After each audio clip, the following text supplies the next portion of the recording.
जन्माष्टमी के 4 दिन बाद यानी भाद्रपद मास के कृष्ण पक्ष की द्वादश तिथि को बछबारस का त्योहार मनाया जाता है।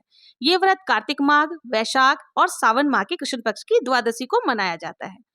महिलाएं अपने पुत्र की लंबी आयु के लिए ये व्रत रखती हैं। इस दिन माताएं अपने पुत्रों को तिलक लगा करके तलई फोड़ने के बाद, तलई यानी तालाब फोड़ने के बाद लड्डू का प्रसाद बांटती है। तो आइए जानते हैं कि इस बार बछबारस का पर्व कब मनाया जाएगा, कौन सी है शुभ मुहूर्त और क्या है पूजा विधि। जय श्री कृष्ण दोस्तों, बछबारस आने वाली है, तैयार हो जाएं और साथ ही आपको अपनी शादी की चुनरी जरूर से ले लेनी है और जो भी पूजन सामग्री है वो ले लेना और नथ आप जरूर से पहन ले। और चलिए, मेहंदी वेहंदी आपने लगा ही ली होगी, अब चलते हैं हम लोग कि किस तरह से बछबारस की पूजा या गौवत्स द्वादशी की पूजा की जाती है। तो हम लोग यहाँ पर गौशाला तो हमारे आसपास में है, लेकिन हमारे आसपास में किसी ने गाय भी पाल रखा है, बहुत सारी गाय उनके पास है, तो हम लोग वहीं पर पूजा करने के लिए चले गए। और देखिए, पूजा अगर आप घर पे कर रही हैं, चाहे जा करके कर रही हैं, तो आपको क्या क्या सामग्री लगेगी वो जान लेते हैं। 1 लोटा जल ले लेना है। बिरिया, बिरिया उसे कहते हैं जैसे मूंग, मोठ, चने, इनको जब हम भिगो कर अंकुरित कर लेते हैं तो वो बिरिया कहलाती है। फिर हमें गुड़ ले लेना है, 1 नींबू जरूर से ले लेना है, तलई में डालने के लिए हमें दही ले लेनी है, तिलक लगाने के लिए हल्दी, रोली और मेहंदी और काजल, साथ ही खीरा और कांचरी भी आपको रख लेनी है। मौली धागा वस्त्र स्वरूप हम समर्पित करेंगे, तो हमें ये सारी चीजें ले लेनी है। इनके साथ ही हमें दक्षिणा यथासंभव जरूर से लेना है, क्योंकि दक्षिणा जो है वो पूजा में रही कमियों को पूरा करती है। अब हम लोग आ गए हैं जहाँ पर हमें बछबारस की पूजा करनी है। तो यहाँ पर हमें पहले गाय माता की पूजा करनी है।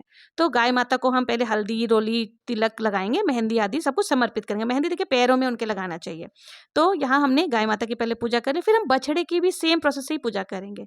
तो हमें दही से टीका लगाना है, हल्दी, रोली से टीका लगाना है, मेहंदी अर्पित कर देनी। फिर हम बछड़े की जो है परिक्रमा लगाते हैं।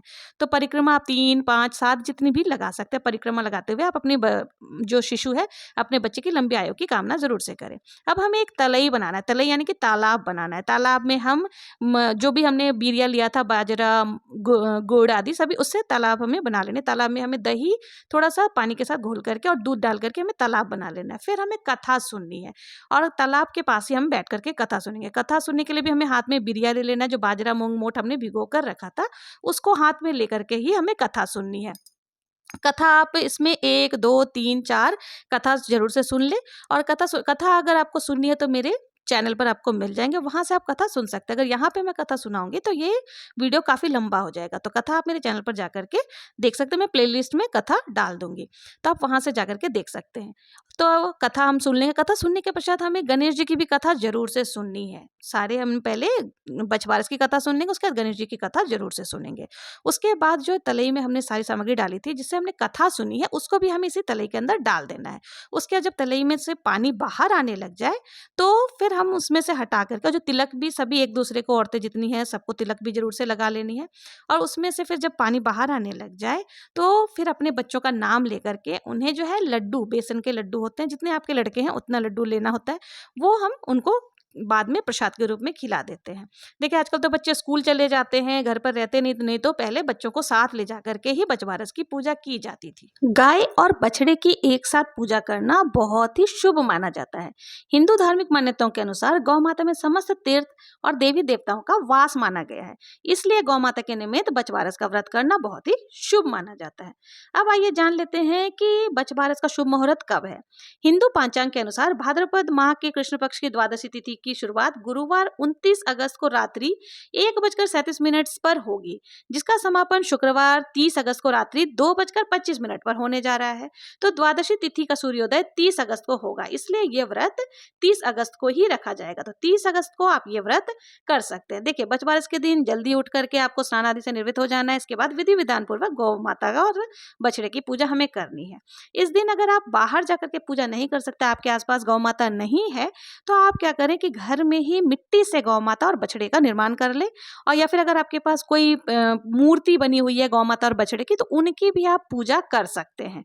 और फिर आपको जो तलई, जो तालाब आदि बनानी है, वो आप इस दिन घर पर मिट्टी में गोबर मिला करके या खाली मिट्टी से भी आप तलई बना सकते हैं, उसमें फूलों आदि से सजाएं। अब इसमें कच्चा दूध और पानी भरकर कुमकुम, मौली, धूप, दीप प्रज्वलित करना है।